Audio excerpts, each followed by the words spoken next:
네, 오늘 계속해서 다니엘 강해 5번째 시간을 갖겠습니다. 하나님께서 오늘 우리에게 주시는 말씀은 다니엘 5장 1절에서 7절과 25절에서 31절의 말씀을 보겠고요. 신약 성경의 빌립보서 2장 6절에서 11절을 보겠습니다. 먼저 다니엘 5장 1절에서 7절은 사건이고요. 그 다음에 25절에서 31절은 그 사건에 대한 해석이 되겠습니다. 다니엘 5장 1절로 7절을 저와 함께 교독하겠습니다. 벨사살 왕이 그의 귀족 1000명을 위하여 큰 잔치를 베풀고 그 1000명 앞에서 술을 마시니라.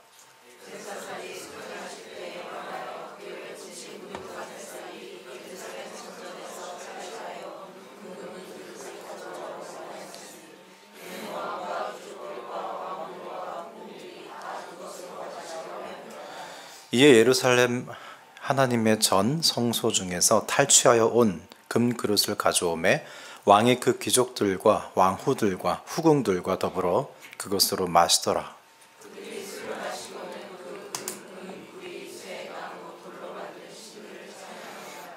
그때에 사람의 손가락들이 나타나서 왕궁 촛대 맞은편 석회벽에 글자를 쓰는데 왕이 그 글자 쓰는 손가락을 본지라.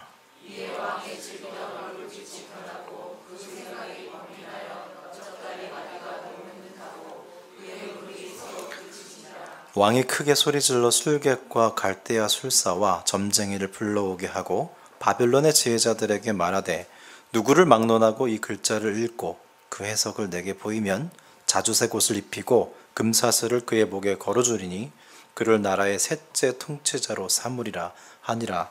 25절로 가면 이 일에 대한 다니엘의 해석이 나옵니다. 25절로부터 31절을 저와 교독하겠습니다. 기록된 글자는 이것이니 곧 메네 데겔 우바르시니라.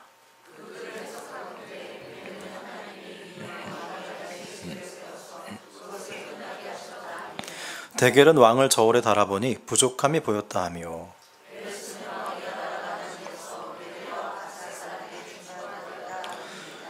이에 벨사살이 명하여 그들이 다니엘에게 자주색 옷을 입히게 하며 금사슬을 그의 목에 걸어주고 그를 위하여 조서를 내려 나라의 셋째 통치자로 삼으니라. 메대 사람 다리오가 나라를 얻었는데 그때의 다리오는 62세였더라. 오늘은 제2수요일입니다. 그래서 빌립보서 2장 6절에서 11절 말씀도 함께 보겠습니다. 빌립보서 2장 6절에서 11절 말씀은 우리가 한 목소리로 한번 읽어보겠습니다. 빌립보서 2장 6절에서 11절 말씀입니다. 그는 근본 하나님의 본체시나 하나님과 동등됨을 취할 것으로 여기지 아니하시고 오히려 자기를 비워 종의 형체를 가지사 사람들과 같이 되셨고 사람의 모양으로 나타나사 자기를 낮추시고 죽기까지 복종하셨으니 곧 십자가에 죽으심이라. 이러므로 하나님이 그를 지극히 높여 모든 이름 위에 뛰어난 이름을 주사 하늘에 있는 자들과 땅에 있는 자들과 땅 아래에 있는 자들로 모든 무릎을 예수의 이름에 꿇게 하시고 모든 입으로 예수 그리스도를 주라 시인하여 하나님 아버지께 영광을 돌리게 하셨느니라. 아멘. 우리나라에는 있는지 모르겠습니다만은 미국에는요 사탄교가 있답니다. 사탄을 숭상하고 예배하는 사탄교가 있다고 하고요. 성전도 있다 그래요. 사탄을 숭상하는 성전도 있고 가보면 뭐 사람한테 영혼을 넣었다 뺐다 뭐 여러 가지 뭐 이적도 행하는 것 같습니다. 그리고 경전도 있습니다. 사탄경이라는 경전도 있는데 1장 1절이 어떤 말씀이 있는지 아십니까? 1장 1절이 이렇습니다. 너의 삶의 주인은 너 자신이다. 그러니까 내 삶의 주인은 나다. 굉장히 매력적인 그런 말씀이죠. 언젠가 제 친구 하나가 하루 종일 저랑 있으면서 이 말을 되게 반복했습니다. 내 뜻대로 되는 게 하나도 없다. 내 뜻대로 되는 게 정말 하나도 없다. 그래서 정말 불만이 많고 내 뜻대로 되는 게 하나도 없다고 그러는 말을 계속해서 저도 그 얘기를 계속 듣다가 문득 그런 대답을 했습니다. 네 뜻대로 되는 게 하나도 없다면 하나님 뜻대로 되고 있는 거 아닐까? 그런 말을 했어요. 그래서 너무 좋은 말이 제 입에서 나와서 저도 놀랐습니다. 그 친구도 놀래고 저도 놀래고, 아, 우리 뜻대로 안 된다고 했을 때 어쩌면 하나님 뜻대로 되는 것인지도 모르겠고, 그럼 참 감사한 일이겠다, 그런 생각을 했는데요. 내 삶의 주인은 나이다 라고 하는 거에 대해서 성경은 교만이라고 합니다. 성경은요, 교만에 대해서 그렇게 긴 설명을 하지 않습니다. 하지만 명료한, 분명한 그 결과가 어떤지에 대해서 짧게 말씀하고 있습니다. 잠언 16장 18절 보면, 교만은 패망의 선봉이요 거만한 마음은 넘어짐의 앞잡이니라 그랬어요. 여러분, 우리 인생의 주인은 나일 수가 없습니다. 우리 인생의 주인은 하나님이시거든요.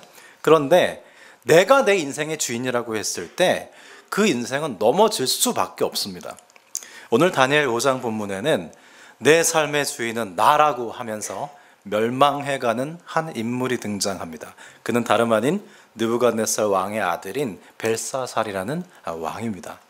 이 벨사살 왕은요, 바벨론 제국의 성공기가 아니고 막 번성기가 아니라 바벨론 제국이 쇠퇴할 때, 쇠퇴기에 왕으로 등장한 사람입니다.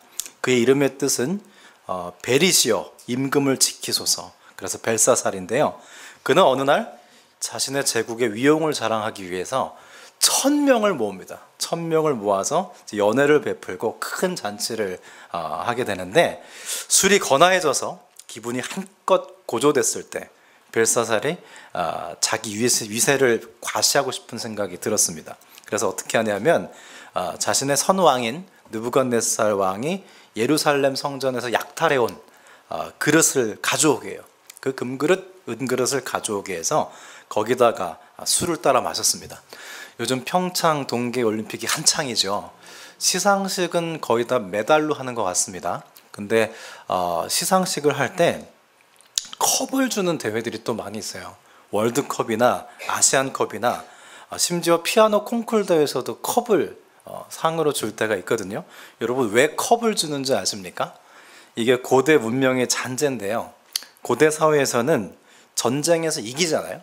그럼 전쟁을 어떻게 마무리하냐면 패전 국가의 신전으로 갑니다. 그때는 국가와 국가가 싸웠을 때 각 나라의 신들의 전투로 봤어요. 그래서 한 나라가 지면 그 나라의 신이 진 거예요. 그래서 그 나라를 패전국가의 신전에 가서 그 나라를 패배하게 한 그 무능한 신을 모욕하는 거예요.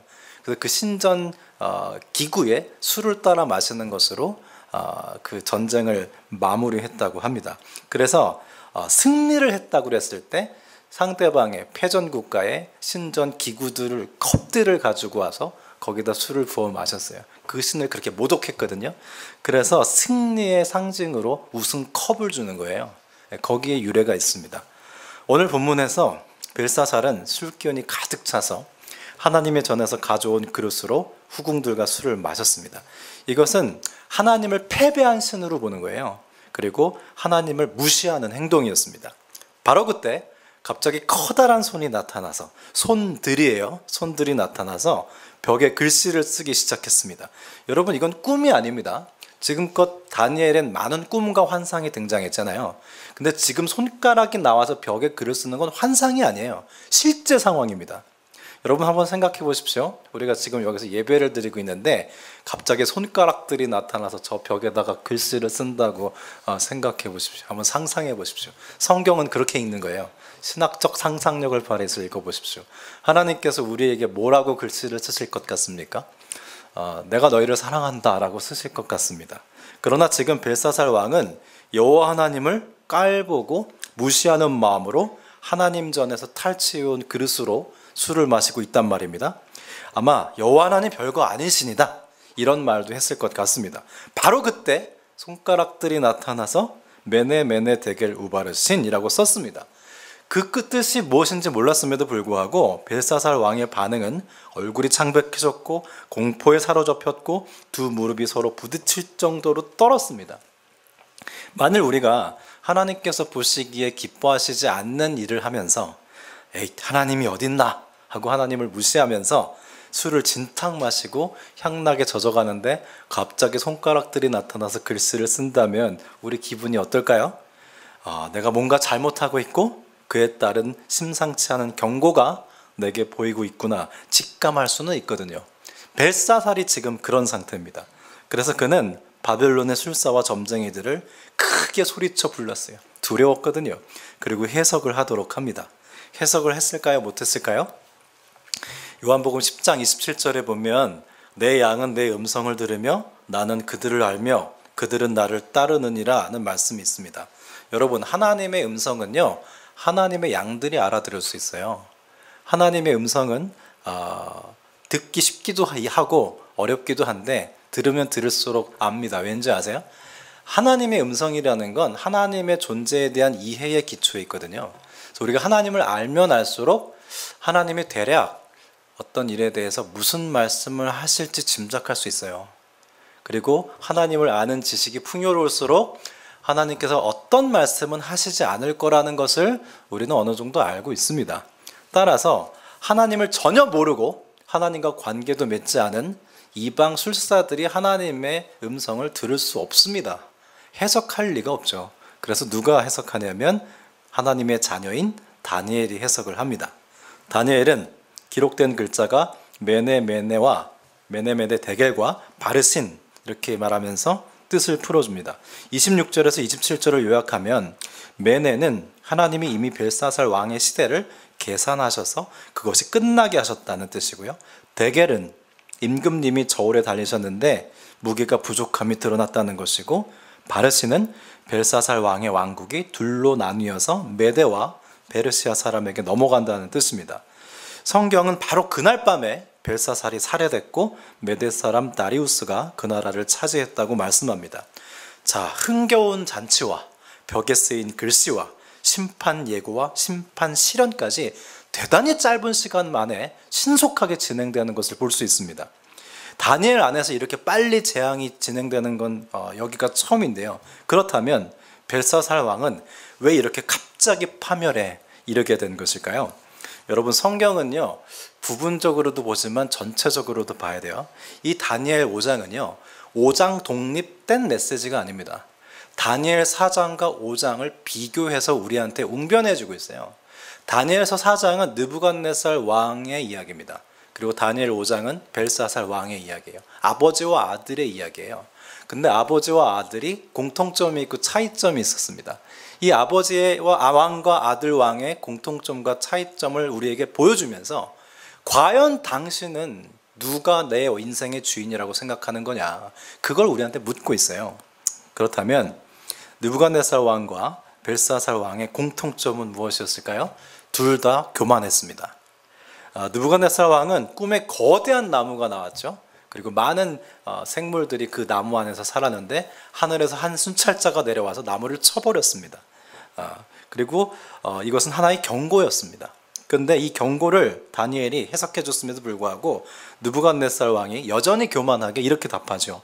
이 큰 바벨론은 내가 능력과 권세로 건설하여 나의 도성으로 삼고 이것으로 내 위엄의 영광을 나타내는 것이 아니냐. 그랬다가 실제로 7년 동안 자신이 동물이라고 생각하는 정신병에 걸려서 왕위에서 축출당합니다. 벨사살도요, 하나님의 전에 그릇으로 술을 마시면서 하나님을 경홀히 여기는 교만이라는 죄를 범해요. 두 사람의 공통점은 교만이었습니다. 그러면 차이점은 무엇이었을까요? 느부갓네살 왕은 하나님께서 왕위를 회복시켜 주시자 하늘을 우러러 보면서 하나님을 찬양합니다. 반면 벨사살은요, 다니엘의 경고에도 불구하고 아무런 변화도 갖지 못한 채 속수무책으로 무너지고 말아요. 이 벨사살 왕은요, 더군다나 선왕인 느부갓네살 왕이 어떻게 살았는지 봤습니다. 어떻게 교만했고 어떻게 처벌을 받았고 어떻게 회복이 됐는지를 뻔히 아들로서 다 본 사람이에요. 그럼에도 불구하고 그는 여전히 교만했기 때문에, 아버지처럼 회개도 안 했기 때문에 더 큰 추락을 아주 급속도로 하고 있습니다. 시편 49편 20절은 존귀하나 깨닫지 못하는 사람은 멸망하는 짐승과 같다고 말씀했습니다. 자, 두 사람은 둘 다 교만했지만 한 사람은 회개하고 하나님을 우러러봤고요, 한 사람은 깨닫지 못해서 멸망하는 짐승처럼 파멸에 이르렀습니다. 여러분, 이게 비단 느부갓네살 왕과 벨사살 왕의 이야기만은 아닙니다. 지금 성경은 우리에게 이렇게 말하고 있어요. 당신은 느부갓네살 왕에 가까운가? 아니면 벨사살의 길을 걷고 있는가? 당신은 어느 편에 속해 있는가? 어떤 결과를 맞이하고 싶은가? 그걸 우리에게 웅변하고 있습니다. 그러면 우리는 이렇게 파멸로 가는 교만에 빠지지 않기 위해서 어떻게 해야 할까요? 하나는 순종이고요, 하나는 의존입니다. 그러면 순종이란 무엇일까요? 자, 베네딕트 수도 규칙을 읽다가 순종이라는 정말 독특한 정의를 발견했습니다. 여러분, 순종이 뭔지 아십니까? 예수님보다 아무것도 소중히 여기지 않는 게 순종이래요. 순종이 뭐냐면 예수님을 가장 귀하게 여기는 게 순종이랍니다. 무슨 뜻이냐면 순종의 정신은 예수님을 우리가 가장 소중히 여긴다면 예수님께 순종할 수밖에 없다는 거예요. 만일 우리가 예수님보다 다른 걸 더 소중히 여기면 우리는 그것에 순종한다는 겁니다. 그래서 이 베네딕트 수도 규칙이 정확하게 짚었어요. 순종이 뭐냐? 예수님을 가장 귀하게 여기는 거다. 그게 순종이다 그랬어요. 여러분, 무엇을 가장 귀하게 여기고 있습니까? 우리가 만약에 예수님보다 물질을, 돈을 더 귀하게 여긴다면 우리는 돈에 순종하는 삶의 양태를 갖고 있을 겁니다. 만약에 우리 자식이 정말 자녀를 너무나도 예수님보다 더 소중히 여긴다면 나도 모르게 자녀에게 순종을 하고 있을 거예요. 수도 규칙의 정의가 맞아요. 우리가 예수님을 가장 소중히 여길 때 우리는 예수님께 순종할 수 있어요. 그래서 순종이란 예수님을 가장 소중히 여기는 것입니다. 그러면 순종하면 어떻게 되는가? 우리가 예수님께 순종하잖아요. 그럼 예수님과 관계가 견고해져요. 순종할 수도 있고 안 할 수도 있겠죠. 만약에 우리가 예수님께 순종을 잘 못하고 있다면 예수님과 나와의 관계는 대단히 취약한 거예요. 여러분, 그렇게 한번 들여다보세요. 순종을 강요하진 않습니다. 효과도 없어요. 그러나 순종했을 때의 상태와 그렇지 않을 때의 상태를 그대로 한번 바라보십시오. 마치 이 다니엘이 4장과 5장을 우리한테 그대로 보여주듯이, 그러면 그 느부갓네살의 왕의 상태와 벨사살 왕의 상태를 보는 우리의 마음에 움직임이 일어나요. 난 이러고 싶진 않다. 나도 이렇게 될까? 하는 움직임이 우리 안에 일어나거든요. 예수님께 순종하면 예수님과의 관계가 아주 단단해집니다. 예수님께 순종 못하면 우리는 예수님과의 관계가 취약해져요. 대신 다른 것과의 관계가 든든해져 있을 것이고 난 그것을 따라가는 삶을 살고 있을 겁니다. 그런 우리의 모습을 성경은 그대로 보여줘요. 강요하지 않아요. 그럼 우리는 마음의 갈망이 일어나기 시작해요. 내가 어떻게 해야겠다는. 지금 말씀을 듣는 시간은 우리가 그런 우리를 직면하는 시간입니다. 여러분, 진리를 얻는 방법이요, 순종입니다. 여러분, 진리를 얻고 싶습니까? 진리 안에 살고 싶습니까? 진리 안에서 사람은 자유하거든요. 여러분, 기독교 신앙은요, 믿으면 믿을수록 자유가 많아져요. 그래서 여러분이 정말 하나님을 잘 믿는다면 자유가 많아요. 근데 잘못 믿는다면 뭔가 속박이 많을 거예요. 뭔가 불편해요. 교회 오고 싶지 않아요. 다 잔소리 같고 날 속박하는 것 같은데 그건 잘 믿는 건 아니에요. 여러분, 순종하면 진리가 우리 안에 흘러 들어옵니다. 제가 대학원에서 논문을 쓸 때 경험한 건데요. 대부분 석사과정 논문을 처음 쓰는 석사과정생들은 자신의 논문이 대단하다고 착각하거든요. 내가 이 논문을 써서 학계에 새바람을 일으켜보겠다. 그런 포부로 논문을 쓰는데 교수님께 대판 깨집니다. 예.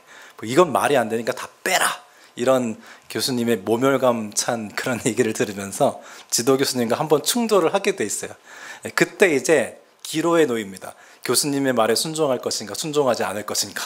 그리고 자기 고집과 소신을 좀 내세울 때는 순종 안 해요. 그때요, 논문이 진전이 없습니다. 근데 이제 겸손하게 맞아, 나는 모르는 게 너무 많다. 그리고 교수님께 순종하기 시작하면 진리가 흘러 들어오기 시작해요. 논문이 막 진전되기 시작해요. 교수님 입장에서도 이 녀석이 순종하고 잘 받아들이네. 그럼 더 부어주거든요. 진리는 순종할 때 우리 것이 됩니다. 불순종하면서 진리가 우리의 것이 되진 않아요. 여러분, 성경 말씀이 사라지는 것도 순종할 때 사라지지 불순종하면서 말씀이 사라지지 않습니다. 그러니까 순종하면서 말씀을 보면 말씀이 살아 움직이는 게 느껴져요. 내가 말씀을 살아보면 삶의 변화가 와요. 순종하는 게 즐거워진다고요. 근데 말씀을 불순종하면서 읽는다. 그건 읽는 것 자체도 고역입니다. 또 말씀을 읽는 대로 살지도 못하니까 그 자체가 나를 정죄하죠. 행복하지가 않아요. 그래서 점점 우리가 불순종하는 삶에 대해서 불만을 갖기 시작하게 돼요. 그리고 순종하는 삶을 갈망하게 되죠.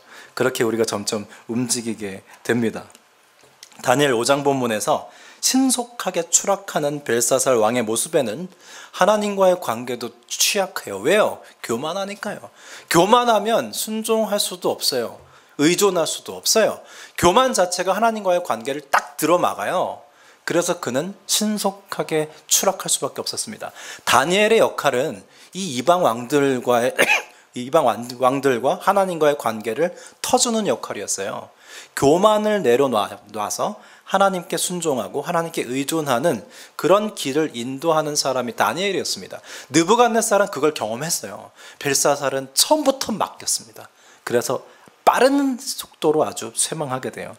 그러면 문제는 느부갓네살 왕이 어땠고 벨사살 왕이 어땠느냐 보다도 나는 어떻게 하고 있는가가 중요한데, 우리가 예수님께 순종하지 못하는 이유가 뭘까요? 두려움 때문입니다. 여러분, 순종할 때요 위험을 느껴요. 왜냐하면 성경을 보십시오. 홍해를 건너라, 요단을 건너라, 죽을 것 같은 두려움이 있었습니다. 그 순종 앞에. 아브라함아, 너는 네 하나뿐인 아들 이삭을 번제로 드려라. 100세 때 얻은 아들을 잃어버릴 것 같은 위험을 느꼈어요. 마리아야, 너의 몸에서 예수라 하는 메시아가 태어날 것이다. 순종했다가는 결혼하기도 전에 돌에 맞아 죽을 것 같은 두려움이 있었습니다. 순종할 땐 두려움이 있어요. 그래서 여러분, 믿음은 모험이에요. 순종은 모험입니다. 근데 순종하면 기적이 일어나요. 홍해가 갈라져요. 요단이 벌떡 일어납니다. 되게 재미있는 표현인데 공동 번역에서 이렇게 나왔어요. 요단강이 벌떡 일어났대요. 순종했더니. 그리고 아들을 이삭을 바쳤더니 그 사건을 통해서 아들만 주신 게 아니라 믿음도 주셨어요. 마리아가 순종했더니 메시아의 어머님이 됐어요. 그런 기적이 순종을 따라옵니다. 여러분, 그래서 순종하면 우리는 예수님과 관계가 더욱 견고하게 돼요. 베네딕트 수도규칙서에서 독특한 말을 합니다. 자기의 뜻을 버리고 왕이신 예수님을 위해 분투하기 위해 순종이라는 무기를 잡으라 그래요. 순종에 대해서 순종을 전쟁 때 쓰는 무기처럼 얘기해요. 그래서 고분고분 순종해라가 아니에요. 순종의 무기를 잡고 싸워라 그러거든요. 여러분, 순종은 전투예요. 순종은 싸움이에요.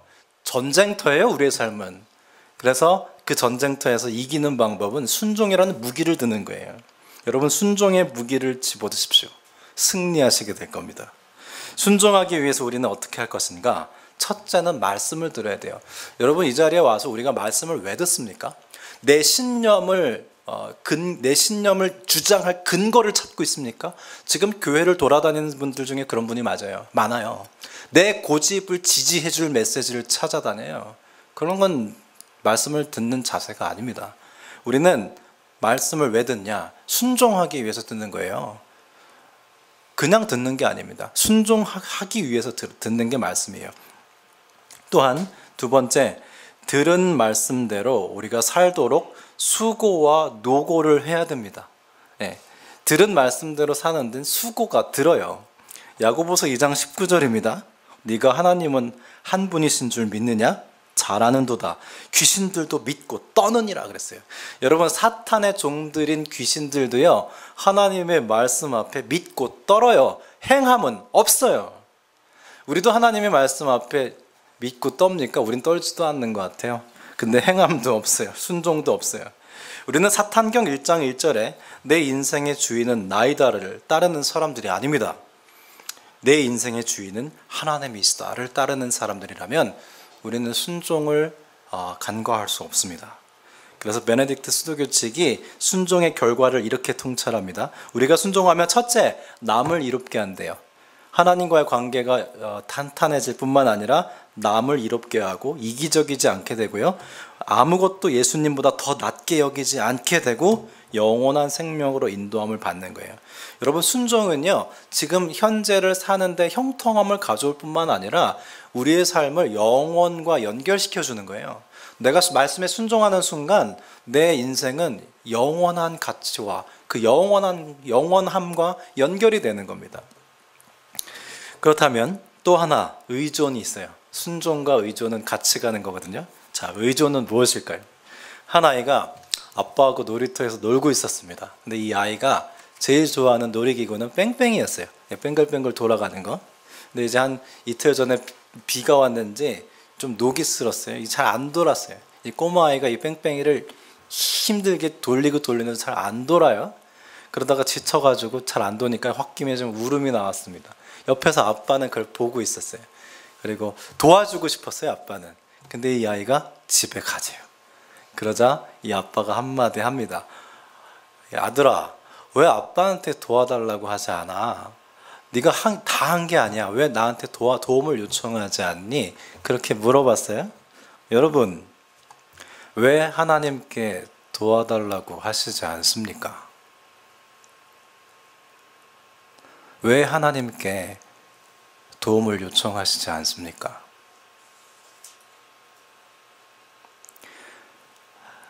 우리가 하나님을 의지하고 사시는 줄 알았죠. 어떤 부분에 대해서는 우리가 하나님께 도움을 요청하지 않습니다. 근데 여러분, 다른 게 교만이 아니에요. 내가 하나님께 도움을 요청하지 않는 게 교만이거든요. 어느 순간 내가 하나님께 순종하지 않고 있는 게 교만입니다. 여러분, 빨간불이 들어왔을 때는 절대로 전진하면 안 돼요. 큰일 납니다. 내가 어느 순간 하나님께 순종하지도 않고 하나님께 의존하고 있지도 않다면 내 영혼에 빨간불이 들어왔다고 보시면 돼요. 그리스도인의 완전은요, 하나님을 의지하고 있을 때가 제일 완전한 거예요. 그 꼬맹이가 태권도 도장을 다니며 체력을 키워서 아주 씩씩하고 튼튼한 아이가 됐을 때 안정감 있게 보입니까? 아니에요. 아빠가 같이 있으면 돼요. 엄마가 같이 있으면 되고요. 그것만큼 아이를 완전하게 보이는 건 없습니다. 마찬가지로 우리가 완전할 때는 하나님께 의존되어 있을 때입니다. 그래서 종교개혁자 깔뱅이 이렇게 얘기했죠. 나의 손이 주를 붙들어 만족하지 않게 하소서. 주의 손이 나를 붙들 때에만 경외함으로 나는 만족하리이다. 그랬습니다. 오늘 본문에 등장하는 벨사살은 교만하자 하나님께 순종할 수 있는 관계도 막혔고 하나님을 의존할 수 있는 관계도 차단됐어요. 그는 멸망할 수밖에 없는 인생이 됩니다. 여러분, 이 순종과 의존은 하나입니다. 순종하면 의지하게 돼 있어요. 왜냐? 내 힘으로 순종 못 하거든요. 말씀에 순종하는 게 내 힘으로 할 수 없어요. 그래서 의존하게 돼요. 또 하나님께 의존하게 되면 맹목적으로 의존하게 되지 않아요. 말씀대로 사는 의지함을 의지하게 됩니다. 그러면 하나님께 가장 완벽한 순종과 의존으로 동행하신 분은 누구일까요? 바로 예수 그리스도십니다. 오늘 빌립보서 2장 6절에서 11절 말씀은 성경에서 가장 아름다운 이야기입니다. 그 이유는 하나님이신 예수 그리스도께서 우리에게 오신 이야기고 그 생애와 사역을 이렇게 짧고도 아름답게 묘사하고 있는 장면은 성경에서 없기 때문이에요. 그래서 우리가 방금 읽은 이 빌립보서 2장 6절에서 11절 말씀을 하나님의 자기소개라고도 합니다. 누군가 하나님을 소개해 준 게 아니고 사람이 하나님을 소개한 게 아니에요. 하나님이 직접 자기 자신에 대해서 소개하신 거예요. 본문에 보면 예수님께서는 어떻게 하나님께 순종과 의존을 하셨는지 잘 나타나 있습니다. 빌립보서 2장 6절에서 8절입니다. 그는 근본 하나님과 본체세요. 근데 동등됨을 취할 것으로 여기시지 아니하시고 오히려 자기를 비워서 종의 형체를 가지사 사람들과 같이 되셨습니다. 그리고 사람의 모양으로 나타나사 자기를 낮추시고 죽기까지 복종하셨으니 곧 십자가에 죽으셨습니다. 세 가지 동사가 등장합니다. 자기를 비워 종의 형태를 가져 사람들 같이 되었고, 그리고 이 세 가지는 별개의 것이 아니라 하나예요. 한 선교사님이 인도로 파송을 받았습니다. 그래서 인도에 가서 힌두교 승려를 만났어요. 그래서 둘이 같이 길을 가게 됐고 한 이틀 정도 여행을 하게 됐습니다. 근데 길을 가다가 이 선교사님이 개미집을 발로 밟았어요. 그래서 개미가 많이 죽었어요. 근데 그걸 보고 이제 이 힌두교 승려가 화를 냈습니다. 아니, 개미 집을 밟아서 그렇게 많이 죽이면 어떡하냐. 이 선교사님도 좀 뻘쭘해가지고 아이고 그렇게 됐네요. 이거 미안해서 어떻게 해야 되죠? 그랬더니 이 힌두교 승려는 윤회설을 믿잖아요. 당신이 개미로 태어나서 개미한테 가서 사과해야 된다고 그런 얘기를 했을 때 이 선교사님이 무릎을 치며 말했습니다. 바로 그거예요. 하나님께서 그래서 사람이 돼서 이 세상에 오셨습니다. 그리고 성육신에 대해서 이야기를 했다고 합니다. 예수님께서는 하나님께 순종하고 의존하여 자신을 비우고 종의 형태를 가져 사람들과 같이 되셨습니다. 그리고 죽기까지 복종하셨어요. 그게 십자가입니다. 사랑하는 여러분, 우리가 사는 현대는요, 가히 자기 숭배의 시대라고 할 수 있습니다. 우리는 자기의 매력을 극대화하고 자신을 상품화하고 이익을 얻으려는 시대입니다. 인간의 교만의 극치를 달리며 멸망하는 짐승이 되는 것을 보시고 하나님께서 겸손해지셔서 자기를 비워 사람의 모습으로 오셨습니다. 그리고 십자가에 죽으셨습니다. 주 예수 그리스도의 겸손과 하나님에 대한 순종과 의존으로 우리는 구원을 받게 됐습니다. 예수님께서 우리를 위해 자신을 비우고 사람의 형체로 오셔서 하나님께 순종하심으로 고난당하신 사순절이 됐습니다. 예수님의 낮아지심과 사랑을 깊이 묵상할 때 여러분 우리는 교만에서 나올 수 있어요. 우리의 의지로 교만 벗어지지 않아요. 하나님 예수님께서 어떻게 낮아지셨고 어떻게 사람으로 오셨는지 그가 어떻게 우리를 위해 고난당하셨는지 깊이 사순절 기간에 묵상할 때 우리의 교만은 벗어질 것이고 우리는 하나님께 순종과 의존으로 그 관계를 새롭게 할 수 있을 것입니다. 이제 오늘은 제2수요일로 사순절이 시작됩니다. 여러분 사순절은 매년 있었지만 올해 특히 사순절이 그냥 지나가도록 하지 마십시오. 이 사순절에 예수님의 고난을 묵상하면서 내가 어떤 사랑을 받았는지 깊이 경험할 수 있기를 바랍니다. 그리고 그렇게 보낸 다음 부활절은요 정말 찬란하고 아름다울 거예요. 복된 이 사순절의 기간을 이 40일 기간을 딱 정하셔서 여러분 기도도요 정조준을 해야 돼요. 산만하게 기도했을 때 응답을 알아차릴 수 없습니다. 내가 뭘 기도하는지 알아야 돼요. 정조준을 가지고요 막연하게 세워라 내워라 기도할 게 아닙니다. 때로는 기한을 정할 필요가 있어요. 작정기도라고 하죠. 40일이라는 기간을 이 영적 여정을 내가 주님의 사랑을 깊이 경험하리라 그 은혜를 구하면서 목표를 두고 기간을 정해서 이 40일 동안 예수님의 고난의 여정을 함께 가보시기 바랍니다. 그 안에서 우리의 많은 기도 제목들이 응답을 얻을 거예요. 구하지도 않은 응답이 많이 얻어질 겁니다. 그래서 사순절 영성훈련 책자를 준비했거든요. 일단 나가실 때 받아가시면 되겠습니다. 우리 함께 기도드리겠습니다.